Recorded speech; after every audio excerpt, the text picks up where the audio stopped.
Hi, എല്ലാവർക്കും നമസ്കാരം. നമ്മുടെ പുതിയൊരു വ്ളോഗിലേക്ക് എല്ലാവർക്കും സ്വാഗതം. എല്ലാവരും സുഖമായിട്ടിരിക്കുമല്ലേ? ഞങ്ങളുടെ സുഖമായിട്ടിരിക്കുന്നു. അപ്പോൾ ഇന്ന് സൺഡേ ആണ്. രാവിലെ 6 മണിക്ക് ഞാൻ എഴുന്നേറ്റിട്ടുണ്ട്. ഇപ്പോൾ ചൂടായ കാരണം കൊണ്ട് വീക്കെൻഡിലൊന്നും അങ്ങനെ ഒരുപാട് നേരം കിടന്ന് ഉറങ്ങാറില്ല കേട്ടോ. സാധാരണ എപ്പോഴും എഴുന്നേൽക്കുന്ന പോലെ തന്നെ 6 മണിക്ക് തന്നെ എഴുന്നേൽക്കും. കുറച്ച് നേരം വെളിയിലൊക്കെ നോക്കി സൺറൈസൊക്കെ ഒന്ന് കണ്ടിട്ട് കിച്ചണിലേക്ക് തന്നെ വന്നിട്ടുണ്ട് കേട്ടോ. അപ്പോൾ നമ്മൾ റീസെൻ്റായിട്ട് മേടിച്ചിട്ടുള്ള ഒരു കെറ്റിലാണ് ഇത്. ഇപ്പോൾ ഇതാണെങ്കിൽ ഞാൻ പ്ലഗ് പിന്നിൽ കണക്ട് ചെയ്തപ്പോഴത്തേക്കും ഇതിന് ഇങ്ങനെ ഹൈറ്റ് കിട്ടുന്നില്ല കേട്ടോ. അങ്ങനെ പിന്നെ ഒരു സ്റ്റീൽ പ്ലേറ്റ് ഇങ്ങനെ എടുത്ത് വെച്ചിട്ട് അതിൻ്റെ മേലെയാണ് കെറ്റിൽ വെക്കുന്നത്. അപ്പോൾ എന്തെങ്കിലും ഒരു ചെറിയൊരു സ്റ്റാൻഡ് പോലെ എന്തെങ്കിലും മേടിക്കണമെന്നുണ്ട് എനിക്ക്. എപ്പോഴും നമ്മളങ്ങനെ യൂസ് ചെയ്യാറില്ലല്ലോ, അതുകൊണ്ട് തൽക്കാലം ഈ ഒരു പാത്രത്തിൻ്റെ മേലെ വെച്ചേക്കുന്നതാണ്.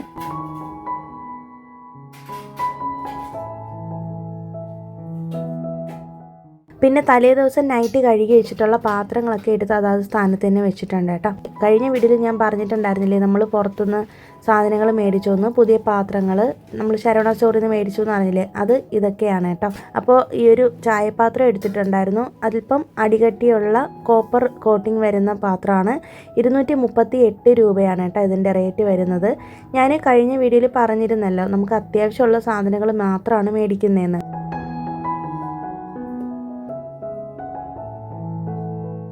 പിന്നെ ഇത് കണ്ടോ, ഇതാണെങ്കിൽ സ്റ്റീമറാണ്. സ്റ്റീമർ ഞാൻ സെപ്പറേറ്റ് ആയിട്ടാണ് എടുത്തത്. ഇത് 129 റുപ്പീസാണ്. ഇഡ്ഡലി പാത്രമൊക്കെ അവിടെ കമ്പനിയുടേത് ഉണ്ടായിരുന്നു കേട്ടോ. ഞാൻ ബ്രാൻഡിൻ്റെതൊന്നും എടുത്തിട്ടില്ല.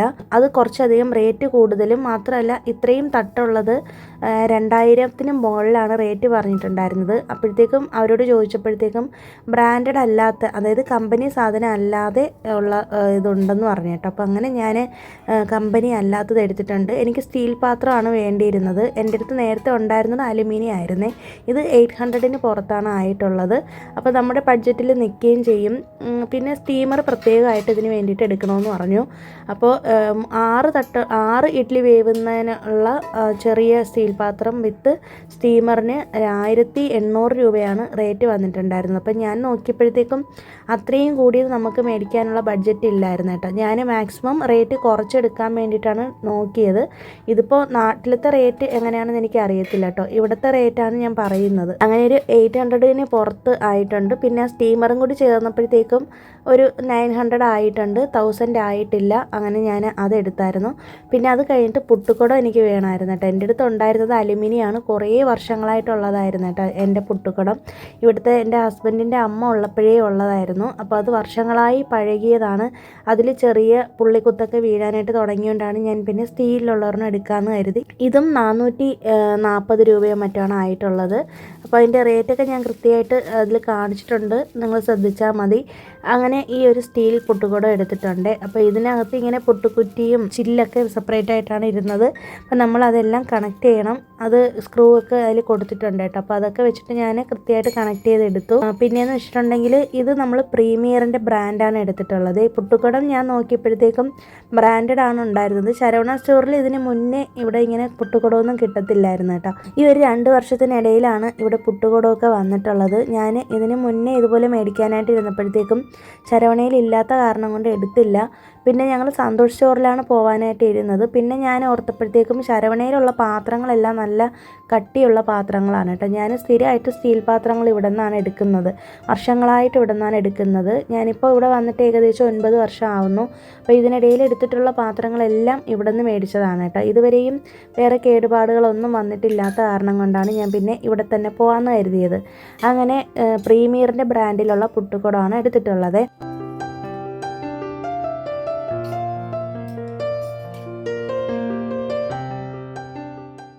അങ്ങനെ ഞാൻ അതെല്ലാം ഒന്ന് കണക്ട് ചെയ്ത് വെച്ചു. സ്ക്രൂ ഒക്കെ വെച്ചിട്ട് എല്ലാം ഒന്ന് ഫിറ്റ് ചെയ്ത് വെച്ചിട്ടുണ്ട് കേട്ടോ. പിന്നെ നമുക്ക് ഇതിൻ്റെ സ്റ്റിക്കർ ഇളക്കണം. അതിന് വേണ്ടിയിട്ട് ജസ്റ്റ് ഒന്ന് ചൂടാക്കിയതിന് ശേഷം ഒന്ന് ചൂട് തട്ടിയാൽ മതി. സ്റ്റൗ ഓൺ ചെയ്തിട്ട് പാത്രം ഇങ്ങനെ കുറച്ച് മേളിലോട്ട് പൊക്കി പിടിച്ചാൽ മതി, ആ ഒരു സ്റ്റിക്കർ വരുന്ന പോർഷൻ നോക്കിയിട്ട്. എന്നിട്ട് നമ്മൾ ചൂടോട് കൂടി തന്നെ സ്റ്റിക്കർ അങ്ങോട്ട് ഇളക്കുകയാണെന്നുണ്ടെങ്കിൽ നന്നായിട്ട് തന്നെ ഇളകി വരും.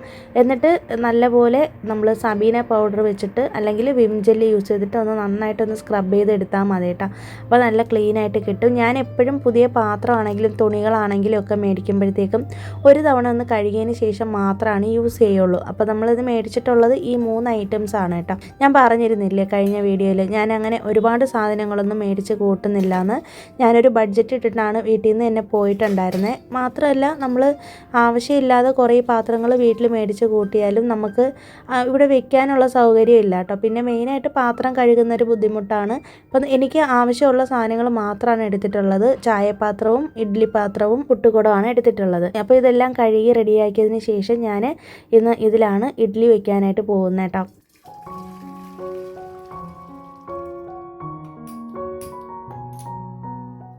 രാവിലത്തെ ബ്രേക്ക്ഫാസ്റ്റിന് നമ്മളിന്ന് പുതിയ ഇഡ്ഡലി തട്ടിലാണ് വെക്കുന്നത്. പിന്നെ പുതിയ പാത്രങ്ങളിൽ ആദ്യമായിട്ട് കുക്ക് ചെയ്യുമ്പോഴത്തേക്കും ഒരു ഭയങ്കര ഒരു എക്സൈറ്റ്മെൻ്റ് ആണല്ലേ. അതിപ്പോൾ എത്ര വലിയ പാത്രമാണെങ്കിലും ചെറിയ പാത്രമാണെങ്കിലും എനിക്ക് അങ്ങനെയാണ് കേട്ടോ. നിങ്ങൾക്ക് ആർക്കെങ്കിലും അങ്ങനെ ഒരു സംഭവം ഉണ്ടോ എന്നൊന്ന് കമൻറ്റ് ചെയ്തേക്കണേ. പിന്നെ ഈ ഒരു ഇഡ്ഡലി പാത്രത്തിന് ചെറിയൊരു വളവുണ്ടായിരുന്നു കേട്ടോ. നമ്മളത് വെക്കുമ്പോഴത്തേക്കും ഒന്ന് സൂക്ഷിച്ച് വെച്ചിരുന്നാൽ മതി, വേറെ കുഴപ്പമൊന്നുമില്ല. രാവിലെ തന്നെ ഞാൻ കെറ്റിലിൽ ചൂടാക്കിയിട്ടുണ്ടായിരുന്ന വെള്ളം, തേയില വെള്ളം വെക്കാൻ വേണ്ടിയിട്ട് ചായപാത്രത്തിലേക്ക് വെച്ചിട്ടുണ്ട്. അപ്പോൾ രാവിലെ ആമിക്കൊരു കട്ടൻ ആവശ്യമാണ്, എനിക്കും രാവിലെ കട്ടൻ വേണം കേട്ടോ. വൈകുന്നേരം ഞങ്ങളങ്ങനെ കട്ടൻ കുടിക്കാറില്ല.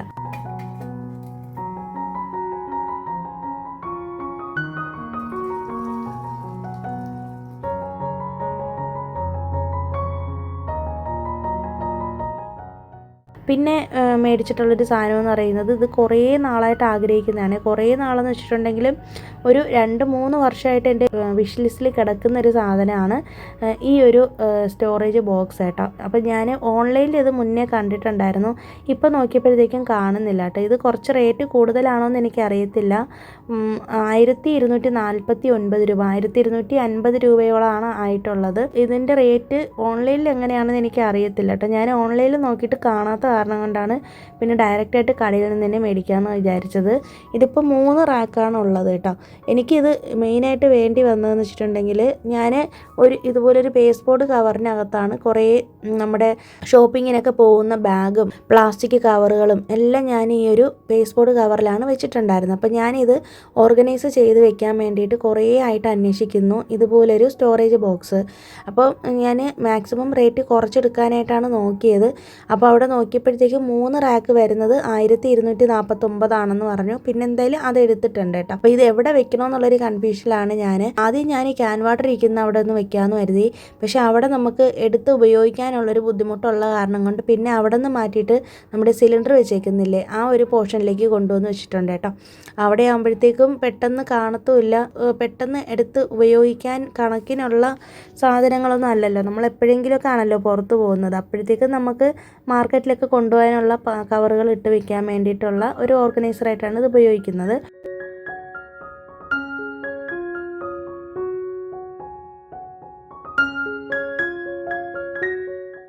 പിന്നെ ഏറ്റവും മേലത്തെ തട്ടിൽ ഞാൻ അന്ന് നമ്മൾ ഹെയർ ഓയിലിന് വേണ്ടിയിട്ട് മേടിച്ചിട്ടുള്ള മരുന്നുകളൊക്കെ ബാക്കി ഇരിപ്പുണ്ട്. ആവാരം പൂവും മൈലാഞ്ചി പൗഡറും അതൊക്കെ ഇരിപ്പുണ്ടായിരുന്നു. അപ്പോൾ അതൊക്കെ ഞാൻ ഏറ്റവും മേലത്തെ തട്ടിലിട്ട് വെച്ചിട്ടുണ്ട്. പിന്നെ ഇവിടെയാണെങ്കിൽ കുറേ അധികം തുണിയിലുള്ള സഞ്ചികൾ ഇരിപ്പുണ്ടായിരുന്നു. ഇടയ്ക്ക് വെച്ച് പ്ലാസ്റ്റിക് ബാൻ ചെയ്ത സമയത്ത് നമുക്ക് ഷോപ്പിൽ നിന്ന് തുണി സഞ്ചികളാണ് കിട്ടിയിട്ടുണ്ടായിരുന്നത്. അപ്പോൾ അതൊക്കെ ഞാൻ കളയാതെ സൂക്ഷിച്ച് വെച്ചിട്ടുണ്ടായിരുന്നു. കുറേയൊക്കെ ആവശ്യമില്ലാത്തതൊക്കെ കളഞ്ഞിട്ടുണ്ട് പേസ്റ്റ് ബോർഡ് കവറിൽ നിന്ന്. അപ്പോൾ ആവശ്യമുള്ളത് മാത്രം എടുത്ത് ഞാൻ ഈ ഒരു റാക്കിലേക്ക് മാറ്റിയിട്ടുണ്ട്.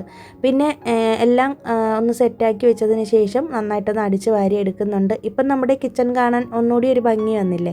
അപ്പോൾ എനിക്ക് കഴിഞ്ഞ വീഡിയോയിൽ ഞാൻ പറഞ്ഞ പോലെ തന്നെ കിച്ചണിലേക്ക് പുതിയ സാധനങ്ങൾ വരുമ്പോഴത്തേക്കും അത് കുറച്ച് നേരം നോക്കി നിന്ന് അതിൻ്റെ ഭംഗി ആസ്വദിക്കുക എന്നുള്ളത് എൻ്റെ ഒരു ഹോബിയാണ് കേട്ടോ.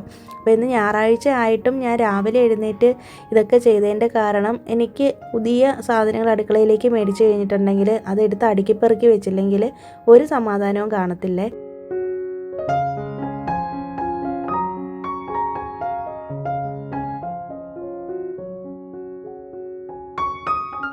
പിന്നെ നമ്മുടെ ഈ ഒരു വാട്ടർ ഫിൽറ്റർ ഉണ്ടല്ലോ, ഇതുവരെയും നമ്മൾ ക്ലീൻ ചെയ്തിട്ടില്ല. അപ്പോൾ ഞാൻ ഹസ്ബൻഡിനോട് പറഞ്ഞിട്ട് ഇതൊന്ന് തുടച്ച് തരാനായിട്ട് പറഞ്ഞിട്ടുണ്ടായിരുന്നു കേട്ടോ. അപ്പോൾ മേലോട്ടുള്ള പോർഷനിൽ ഹസ്ബൻഡ് നന്നായിട്ടൊന്ന് തുടച്ച് തന്നു.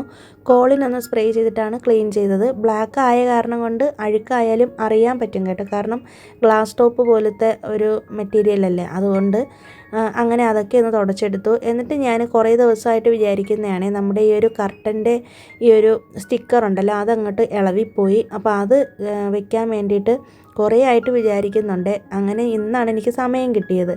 അങ്ങനെ ഞാനത് തയ്ച്ചെടുത്തു. ആദ്യം തയ്ച്ചപ്പോഴത്തേക്കും പൊസിഷൻ മാറിപ്പോയി. പിന്നെ ഞാൻ അഴിച്ചിട്ട് വീണ്ടും ഒന്നും കൂടിയൊക്കെ അത് തയ്ച്ചെടുത്തു കേട്ടോ.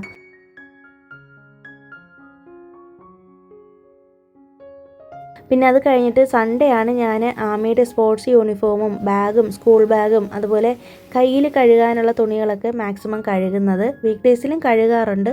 എന്നാലും സൺഡേ ഞാൻ ഇതുപോലെ വൈറ്റ് ഷൂവും സോക്സും എല്ലാം കയ്യിലൊന്ന് കഴുകിയിടാറുണ്ട് കേട്ടോ. നമുക്ക് പുറത്തിടുന്ന തുണികളാണെങ്കിലും മെഷീനിലിട്ട് കഴുകാൻ പറ്റാത്ത കുറച്ച് തുണികൾ കാണുമല്ലോ, അതൊക്കെ ഞാനിങ്ങനെ സൺഡേയിലത്തേക്ക് മാറ്റി വെച്ചേക്കും.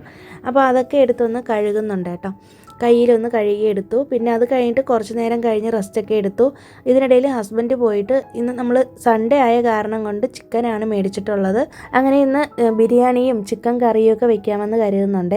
അങ്ങനെ കുറച്ച് നാടൻ മുട്ട കൂടി മേടിച്ചുകൊണ്ട് വരാനായിട്ട് പറഞ്ഞിട്ടുണ്ടായിരുന്നു ഹസ്ബൻഡിനോട്. ഞങ്ങളിത് ശരിക്കും പറഞ്ഞിട്ടുണ്ടെങ്കിൽ ആമിക്ക് സ്കൂളിൽ കൊടുത്ത് വിടാൻ വേണ്ടിയിട്ട് ഡെയിലി ഓരോ മുട്ട വറുത്ത് കൊടുക്കാറുണ്ട് കേട്ടോ. അപ്പോൾ അതുകൊണ്ട് ഒരു 10 മുട്ട വെച്ച് മേടിച്ച് വെക്കാറുണ്ട്. അപ്പോൾ ഞാൻ എപ്പോഴും മുട്ട ഇതുപോലെ കഴുകിയിട്ടാണ് വെക്കാറുള്ളത്. അപ്പോൾ ഞാൻ ഈ ഒരു ചെറിയൊരു ട്രേക്കകത്ത് വെച്ചിട്ട് നമ്മുടെ ഒരു ഗ്ലാസ് കോർണർ ഷെൽഫ് ഉണ്ടല്ലോ അവിടെ കൊണ്ടുപോയി വെച്ചിട്ടുണ്ട്. നമ്മുടെ നാടൻ തേനും അതുപോലെ മുട്ടയാണ് ഞാനിവിടെ വെച്ചേക്കുന്നത്. ഏറ്റവും മേലത്തെ തട്ടിൽ നമ്മുടെ ജ്യൂസറിൻ്റെതെല്ലാം വെച്ചിട്ടുണ്ട്, ജാറുകൾ. ഏറ്റവും താഴെ നമ്മുടെ മിക്സിയുടെ ജാറുകളാണ് ഇവിടെ വെച്ചേക്കുന്നത്.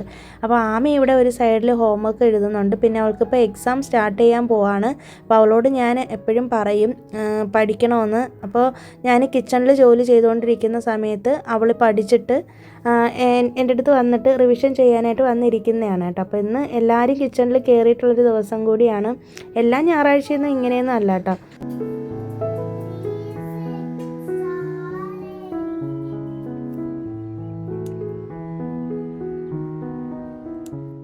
ഹസ്ബൻഡ് ചിലപ്പോൾ ജോലിയൊക്കെ ചെയ്തുകൊണ്ടിരിക്കും. മാമിക്ക് ചില ഞായറാഴ്ചകളിൽ രാവിലെ ആയിരിക്കും ട്യൂഷൻ. അപ്പോൾ ഞാൻ ഒറ്റയ്ക്കായിരിക്കും ചിലപ്പോൾ കിച്ചണിൽ നിൽക്കുന്നത്. പക്ഷേ അവർ ഫ്രീ ആണെന്നുണ്ടെങ്കിൽ രണ്ടുപേരും എന്നോടൊപ്പം കിച്ചണിൽ വന്ന് കൂടാറുണ്ട്. അങ്ങനെ ഇന്ന് കൂടിയൊരു ദിവസമാണ് കിച്ചണിൽ. ഇതിനിടയിൽ തന്നെ നമുക്ക് ബിരിയാണി ചെയ്യാൻ വേണ്ടിയിട്ടുള്ള പുതിന കട്ട് ചെയ്തെടുക്കാനായിട്ട് ഞാൻ ബാൽക്കണിയിലേക്ക് വന്നു. അപ്പോൾ നമ്മുടെ ഗാർഡനിലുണ്ടായ പുതിന വെച്ച് ഒരു കറി വയ്ക്കുമ്പോഴത്തേക്കും കിട്ടുന്നൊരു സന്തോഷം അത് വേറൊന്ന് തന്നെയാണല്ലേ. അങ്ങനെ ഞാൻ അതൊക്കെ ഒന്ന് കട്ട് ചെയ്തെടുത്തു കേട്ടോ. അപ്പോഴത്തേക്കും നോക്കിയപ്പോഴത്തേക്ക് രാവിലെ ഞാൻ വെള്ളം ഒഴിച്ചതാണ്. എന്നിട്ടും കൂടി നോക്കിയേ നമ്മുടെ മണ്ണെല്ലാം ഒന്ന് ഡ്രൈ ആയിരിക്കുകയാണ്. അങ്ങനെ ഞാൻ അതൊക്കെ ഒന്നും കൂടി നനച്ചു കൊടുത്തിട്ടുണ്ട് കേട്ടോ. അപ്പോൾ നമ്മുടെ ഗാർഡനിൽ വന്ന് ഇതുപോലെ ഇടയ്ക്കിടയ്ക്ക് ഞാൻ നോക്കാറുണ്ട് ചെടികൾക്ക് വെള്ളം ഉണ്ടോ ഇല്ലയോ എന്നുള്ളതൊക്കെ. ഒന്ന് വെള്ളം പറ്റി തുടങ്ങിയപ്പോഴത്തേക്കും കണ്ടോ ചെടികളെല്ലാം വാടി തുടങ്ങിയിട്ടുണ്ട്. അപ്പോൾ ഇവരൊക്കെ ഇവിടെ ഉള്ള കാരണം കൊണ്ട് നമുക്ക് പുറത്തോട്ടൊക്കെ പോകാനും ഒക്കെ ബുദ്ധിമുട്ടാണ് കേട്ടോ. ഒരുപാട് ലോങ് ട്രിപ്പ് ഒന്നും പോകാനൊന്നും പറ്റില്ല. കുറച്ച് ചെടിയാണുള്ളതെങ്കിലും നമുക്ക് അത്രയും നമ്മൾ പരിപാലിച്ച് കൊണ്ടുപോകുന്നതുകൊണ്ടാണ് ഇതിങ്ങനെയൊക്കെ നിൽക്കുന്നത്. അപ്പോൾ എനിക്കതൊക്കെ ഒരു വലിയ വിഷമമുള്ളൊരു കാര്യമാണ് കേട്ടോ, ഇവരെ ഇങ്ങനെ തനിച്ചാക്കി പുറത്തൊക്കെ പോകുന്നത്. പിന്നെ നമ്മൾ ബിരിയാണി വെക്കാനുള്ള അരിയൊക്കെ ഒന്ന് വെള്ളത്തിലിടാനായിട്ട് എടുത്തിട്ടുണ്ട്. ഞാനിന്ന് പൊന്നി റൈസിലാണ് ബിരിയാണി വെക്കുന്നത്. എപ്പോഴും ബിരിയാണി റൈസിലാണ് വെക്കുന്നത്. പക്ഷേ ഇന്ന് നമുക്ക് അരി തികയുന്നില്ല കേട്ടോ. 1/2 ഗ്ലാസ് അരിയാണ് ഉണ്ടായിരുന്നത്. ബിരിയാണി റൈസ് തികയാത്ത കാരണം കൊണ്ട് ഞാൻ പൊന്നി റൈസാണ് എടുത്തിട്ടുള്ളത്. അപ്പോൾ ഇതിനിടയിൽ തന്നെ ആമി നമ്മുടെ കിച്ചണിൽ വന്ന് സ്ഥലം പിടിച്ചിട്ടുണ്ട്. അപ്പോൾ ഹസ്ബൻഡാണ് എനിക്കിന്ന് ചിക്കനൊക്കെ ക്ലീൻ ചെയ്ത് തരുന്നത്. അപ്പോൾ ഇന്ന് ഹസ്ബൻഡ് എന്നെ ഹെൽപ്പ് ചെയ്ത് തരാമെന്ന് പറഞ്ഞിട്ടുണ്ട് കറി വയ്ക്കാനായിട്ട്. പുള്ളിക്ക് കറിയൊന്നും വെക്കാൻ അറിയത്തില്ല. പക്ഷേ ഇന്ന് എന്നോട് പ്രത്യേകം പറഞ്ഞു ഹസ്ബൻഡ് ഇന്ന് കറി വയ്ക്കും. അപ്പോൾ എന്നോട് പറഞ്ഞു കൊടുക്കാനായിട്ട് പറഞ്ഞായിരുന്നു കേട്ടോ. അപ്പോൾ അങ്ങനെ കിച്ചണിൽ കയറിയിരിക്കുന്നതാണ്. ഹസ്ബൻഡ് അവിടെ ചിക്കനൊക്കെ ക്ലീൻ ചെയ്യുന്നതിനിടയിൽ ഞാൻ ഇവിടെ ഉള്ളിയൊക്കെ പൊളിച്ചിട്ടുണ്ട്. പിന്നെ വെളുത്തുള്ളിയും ഇഞ്ചിയും എല്ലാം ഒന്ന് റെഡിയാക്കിയിട്ടുണ്ട് കേട്ടോ. നമുക്ക് കുറച്ച് ബൾക്കായിട്ട് തന്നെ ഇഞ്ചി വെളുത്തുള്ളി പേസ്റ്റ് അരച്ചെടുക്കണം. കുറച്ച് വെള്ളം ഒഴിച്ചിട്ട് നന്നായിട്ട് ഫൈൻ പേസ്റ്റായിട്ട് അരച്ചിട്ട് ഞാനൊരു ചില്ല് കുപ്പിയിലിട്ടിട്ട് നമ്മുടെ ഫ്രിഡ്ജിൻ്റെ ഡോറിൽ സൂക്ഷിക്കുകയാണ് ചെയ്യുന്നത്. ഇതെനിക്കിപ്പോൾ ഒരു 3 ആഴ്ചയിൽ കൂടുതൽ വരും കേട്ടോ. നമ്മൾ കൂടുതലും മിക്കവാറും ബിരിയാണിയൊക്കെ ചെയ്യാറുണ്ട് മിക്ക ദിവസങ്ങളിലും. അത് കാരണം കൊണ്ട് എനിക്ക് ഇഞ്ചി വെളുത്തുള്ളി പേസ്റ്റിൻ്റെ ആവശ്യം എപ്പോഴും വരാറുണ്ട്. പിന്നെ ചിക്കൻ കഴുകിയത് വിനാഗിരിയും മഞ്ഞൾപ്പൊടിയും കല്ലുപ്പും കൂടി ഇട്ടിട്ടാണ് കേട്ടോ. ഞാനത് പറയാൻ വിട്ടുപോയതാണ്. അത് ഹസ്ബൻഡ് അവിടെ നന്നായിട്ട് ക്ലീൻ ചെയ്ത് തരാമെന്ന് പറഞ്ഞിട്ടുണ്ട്. അങ്ങനെ ഹസ്ബൻഡ് അതൊക്കെ ക്ലീൻ ചെയ്ത് തന്നു. അങ്ങനെ ആമിയുടെ പഠിത്തമൊക്കെ കഴിഞ്ഞിട്ട് ഞാൻ പോയി അവളോട് റെസ്റ്റ് എടുക്കാനായിട്ട് പറഞ്ഞായിരുന്നു കേട്ടോ. അപ്പോൾ അവളിങ്ങനെ നമ്മുടെ പുറകെ നടക്കുന്നുണ്ട്. അപ്പോൾ ഞങ്ങൾ രണ്ടുപേരും കൂടി കുക്കിങ്ങൊക്കെ ചെയ്യുന്നത് നോക്കിക്കൊണ്ട് നിൽക്കുകയാണ് അവളും. പിന്നെ ഹസ്ബൻഡ് കുക്കറിലാണ് ചിക്കൻ വയ്ക്കുന്നത്. അപ്പം ഞാൻ പറഞ്ഞു കൊടുക്കുന്നതിനനുസരിച്ച് പുള്ളിയോട് ചെയ്യുന്നുണ്ട്. ഞാനിപ്പുറത്ത് ആ ഒരു വലിയ പാത്രത്തിൽ ബിരിയാണി ബിരിയാണി ചെയ്യുന്നുണ്ട്. ഇന്ന് ദം ബിരിയാണിയാണ് നമ്മൾ ചെയ്യുന്നത്. പ്ലെയിൻ ബിരിയാണി വെച്ചിട്ട് പിന്നെ ചിക്കൻ അല്ലാതെ കറിയായിട്ടാണ് വെക്കുന്നത് കേട്ടോ. ഇടയിൽ തന്നെ ആമി ഹസ്ബൻഡിനെ വിളിച്ചുകൊണ്ട് പോയായിരുന്നു കേട്ടോ കളിക്കാനായിട്ട്. അവൾക്ക് എപ്പോഴും അച്ഛൻ വേണം കളിക്കാനായിട്ട്. അച്ഛനും മോളും കൂടി എപ്പോഴും കളിയാണ് കേട്ടോ. അവളോട് ഏറ്റവും കൂടുതൽ ടൈം സ്പെൻഡ് ചെയ്യുന്നത് എൻ്റെ ഹസ്ബൻഡാണ്, എന്നെക്കാൾ കൂടുതൽ. ഞങ്ങൾ രണ്ടുപേരും അവളോടൊപ്പം ഇരിക്കാറുണ്ടെങ്കിലും ഹസ്ബൻഡാണ് കൂടുതലും അവളോടൊപ്പം സമയം ചിലവഴിക്കുന്നത്. അങ്ങനെ കുറച്ച് നേരം കഴിഞ്ഞപ്പോഴത്തേക്കും അവൾ വിളിച്ചുകൊണ്ട് പോയി. പിന്നെ ഞാൻ തന്നെ കറിയും ബിരിയാണി എല്ലാം റെഡിയാക്കി കേട്ടോ.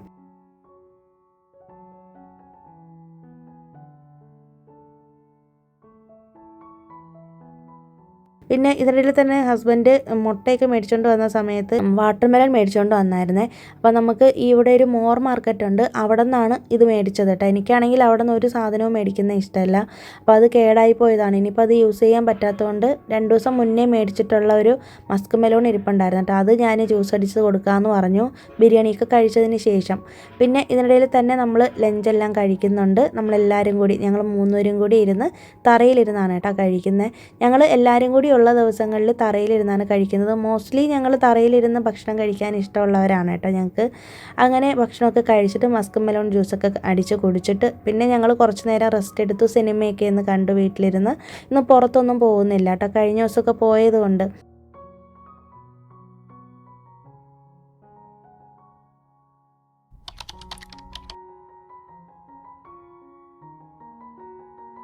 പിന്നെ തേഴ്സ്ഡേ ആണ് വീഡിയോ എടുത്തിട്ടുള്ളത്. ഇന്നത്തെ ദിവസത്തിൻ്റെ പ്രത്യേകത അറിയാമല്ലോ, ഇന്ന് എമ്പുരാൻ റിലീസായ ദിവസമാണ്. അപ്പോൾ നമ്മൾ രാവിലെ തന്നെ ആമിയെ സ്കൂളിൽ വിട്ടിട്ടുണ്ട്. അപ്പോൾ 11 മണിക്കുള്ള ഷോയ്ക്കാണ് നമ്മളിന്ന് പോകുന്നത് കേട്ടോ. ഫസ്റ്റ് ഡേ ഷോയാണ്. പിന്നെ ചെന്നൈയിൽ ഇവിടെ രോഹിണി തിയേറ്ററിൽ രാവിലെ 9 മണിക്ക് ഷോ ഉണ്ടായിരുന്നു. അപ്പോൾ ഇത് ഫാൻ ഷോയാണ്. അപ്പോൾ നമ്മൾ എന്തെങ്കിലും ബ്ലാക്ക് ഡ്രസ്സ് ഇതിന് വേണ്ടിയിട്ട് ഇടാമെന്ന് കരുതി. അപ്പോൾ എല്ലാവരും ബ്ലാക്ക് ഡ്രസ്സിലാണല്ലോ അന്ന് പോയത്. അപ്പോൾ ഞങ്ങൾ രണ്ടുപേരും ഭയങ്കര കട്ട ലാലേട്ടൻ ഫാനാണ് കേട്ടോ. അപ്പോൾ അങ്ങനെ ഞങ്ങൾ ഈ പുതിയ ഡ്രസ്സൊക്കെ ഇട്ടുകൊണ്ട് പോവുകയാണ്. അപ്പോൾ എൻ്റെ ഈ ഡ്രസ്സ് മാക്സിൽ നിന്ന് എടുത്തതാണ്, ഈ റീസെൻ്റായിട്ട് എടുത്തത് തന്നെയാണ്. അപ്പോൾ എനിക്ക് പലാസോ ആയിട്ടുള്ളൊരു സെറ്റായിട്ട് എനിക്കില്ലായിരുന്നു കേട്ടോ. ഫസ്റ്റ് ടൈമാണ് എനിക്ക് പലാസോ സെറ്റ് എടുക്കുന്നത്.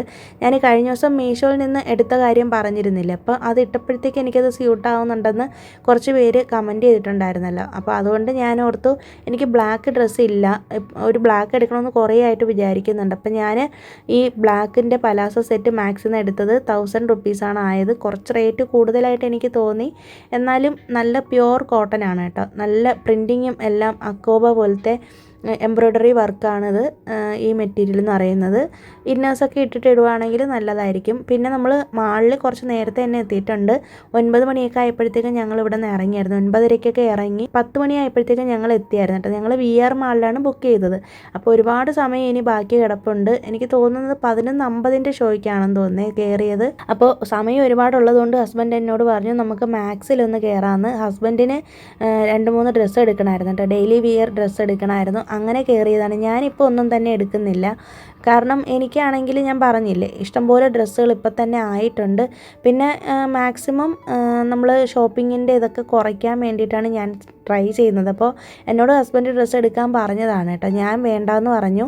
പിന്നെ ഞാൻ നോക്കിയപ്പോഴത്തേക്ക് നല്ല കളക്ഷൻസ് ഉണ്ടായിരുന്നേ. അങ്ങനെ ഞാൻ പിന്നെ ജസ്റ്റ് ഒന്ന് വീഡിയോ ഒക്കെ എടുത്തതാണ്.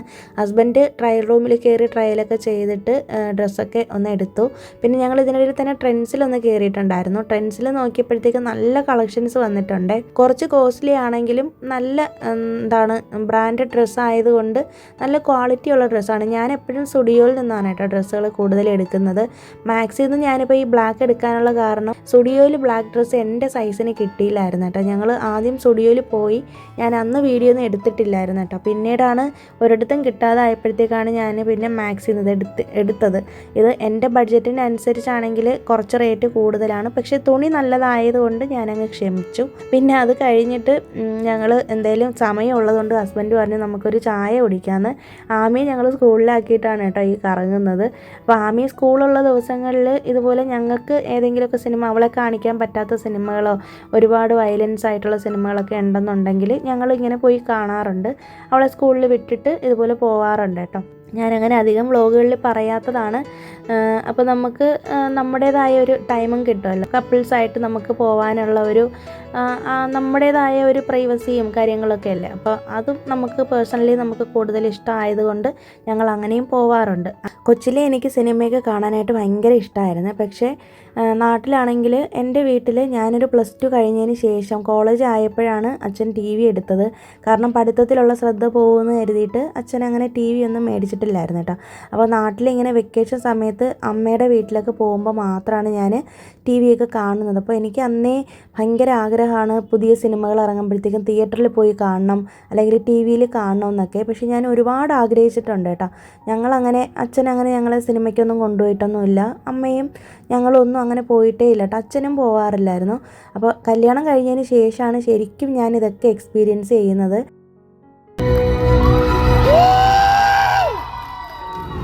ഞാൻ എന്താണോ കുട്ടിക്കാലത്ത് ആഗ്രഹിച്ചിരുന്നത് അതൊക്കെ ഞാനിപ്പോൾ കല്യാണം കഴിഞ്ഞതിന് ശേഷമാണ് കേട്ടോ, എൻ്റെ ഹസ്ബൻഡിലൂടെയാണ് ഞാനിതൊക്കെ അറിയുന്നത്. ഞാനിങ്ങനെ ഹസ്ബൻഡിനോട് പറയുമായിരുന്നു നമ്മൾ മാത്രമായിരിക്കും ബ്ലാക്ക് ഡ്രസ്സിലൊക്കെ വന്നേക്കുന്നതെന്ന് കേട്ടോ. പക്ഷേ നോക്കിയപ്പോഴത്തേക്കും ഉണ്ട് അവിടെ വന്നിട്ടുള്ള മിക്ക ആൾക്കാരും ബ്ലാക്കിൽ തന്നെയാണ് വന്നേക്കുന്നത്. കൂടുതലും ഫാമിലി ഓഡിയൻസ് ആയിരുന്നേ വന്നത്. പിന്നെ VR ചെന്നൈയിലെ ഈ ഒരു തിയേറ്റർ എന്ന് പറയുന്നത് നല്ല അടിപൊളി ആംബിയൻസ് ഒക്കെയാണ്. അപ്പോൾ ഈ ഒരു സിനിമയെക്കുറിച്ച് പറയുകയാണെങ്കിൽ ഞങ്ങൾക്ക് ഭയങ്കരമായിട്ട് ഇഷ്ടപ്പെട്ടു കേട്ടോ. ഞാനും ഹസ്ബൻഡും 2 തവണ ഈ സിനിമ കണ്ടായിരുന്നു. പിന്നെ എനിക്കാണെങ്കിൽ ഈ ഫാൻസ് ഷോ കാണാനായിട്ട് ഭയങ്കര ഇഷ്ടമാണ്. പ്രത്യേകിച്ച് ചെന്നൈയിൽ ആൾക്കാരെന്ന് പറയുന്നത് കുറച്ച് അധികം നാട്ടിലത്തെക്കാളും എനിക്ക് തോന്നുന്നു കൂടുതൽ സിനിമയെ സ്നേഹിക്കുന്ന ആൾക്കാരാണ്. ഞാനും ഹസ്ബൻഡും ഭയങ്കരമായിട്ട് സിനിമാ ഭ്രാന്തുള്ള ആൾക്കാരാണ് കേട്ടോ. ഞങ്ങൾ ഈ സിനിമയുടെ കഥയേക്കാളും കൂടുതൽ ഞാൻ ശ്രദ്ധിച്ചത് സിനിമയുടെ മേക്കിംഗ് ആണ്. കാരണം എന്ന് വെച്ചിട്ടുണ്ടെങ്കിൽ ഹസ്ബൻഡ് ഇത് തുടങ്ങിയ സമയത്തേ എന്നോട് പറഞ്ഞിട്ടുണ്ടായിരുന്നു ഇതൊരു ഹോളിവുഡ് സ്റ്റൈലിലാണ് ഈ സിനിമ എടുത്തേക്കുന്നതെന്ന്. ശരിയാണ് കേട്ടോ. ഞാനങ്ങനെ അധികം ഹോളിവുഡ് കാണാത്ത ഒരാളാണ്. എന്നാൽ പോലും എനിക്കത് ഭയങ്കരമായിട്ട് ഇഷ്ടപ്പെട്ടു കേട്ടോ. ഒരുപാട് സിനിമയിലെ ആ ഒരു സിനിമാറ്റോഗ്രഫിയും കാര്യങ്ങളുമൊക്കെ ഞങ്ങൾക്ക് രണ്ടുപേർക്കും ഭയങ്കരമായിട്ട് ഇഷ്ടപ്പെട്ടു ഈ സിനിമ. അപ്പോൾ ഫസ്റ്റ് കണ്ടപ്പോഴത്തേക്ക് എനിക്ക് കുറേ കാര്യങ്ങളൊന്നും മനസ്സിലായില്ല കേട്ടോ. അപ്പോൾ ഹസ്ബൻഡ് എന്നോട് പറഞ്ഞു വീണ്ടും ഒരു തവണ കൂടി നമുക്ക് ബുക്ക് ചെയ്ത് പോകാമെന്ന് പറഞ്ഞു. അപ്പോൾ കൂടുതൽ എനിക്ക് മനസ്സിലാവാൻ വേണ്ടിയിട്ട് അങ്ങനെ ഞങ്ങൾ 2 തവണ ഈ സിനിമ കണ്ടായിരുന്നു കേട്ടോ. രണ്ടാമത്തെ തവണ കണ്ടപ്പോഴാണ് എനിക്ക് കുറച്ചും കൂടി വ്യക്തമായത്. അപ്പോൾ സിനിമ അടിപൊളിയാണ്. തിയേറ്ററിൽ തന്നെ പോയി കാണേണ്ട മസ്റ്റ് വാച്ച് സിനിമയാണ്. സിനിമയെ സ്നേഹിക്കുന്ന ആൾക്കാരാണെന്നുണ്ടെങ്കിൽ തീർച്ചയായിട്ടും ഈ ഒരു സിനിമ ഇഷ്ടപ്പെടും എന്നാണ് എൻ്റെ ഒരു അഭിപ്രായം കേട്ടോ. പിന്നെ ഞങ്ങൾ ലാലേട്ടൻ ഫാൻ ആയതുകൊണ്ട് മാത്രമൊന്നും അല്ല കേട്ടോ. ഈ ഒരു സിനിമ ഡയറക്റ്റ് ചെയ്തേക്കുന്നത് പൃഥ്വിരാജ് ഈ സിനിമ ഡയറക്റ്റ് ചെയ്തേക്കുന്നതും അദ്ദേഹത്തിൻ്റെ ആ ഒരു കഴിവ് നമുക്ക് പറയാതിരിക്കാൻ പറ്റില്ല. അത്രയ്ക്കും മനോഹരമായിട്ടാണ് ഈ ഒരു സിനിമ ചിത്രീകരിച്ചിരിക്കുന്നത്. അപ്പോൾ എന്തുകൊണ്ടും നമുക്ക് കണ്ടു കഴിഞ്ഞാൽ വർത്തായിട്ടുള്ളൊരു ഫിലിമാണെന്നാണ് എൻ്റെ ഒരു അഭിപ്രായം. അപ്പോൾ ഇത്രയൊക്കെയുള്ളൂ ഇന്നത്തെ വീഡിയോയിലെ വിശേഷങ്ങൾ. പിന്നീട് ഞാൻ വ്ളോഗൊന്നും എടുത്തിട്ടില്ല. ഞങ്ങൾ പിന്നെ സിനിമ കഴിഞ്ഞിട്ട് വീട്ടിലേക്ക് വന്നു. പുതിയൊരു വീഡിയോ നമുക്കിനി വീണ്ടും കാണാം. അതുവരേക്കും എല്ലാവർക്കും ബൈ. Thanks for watching.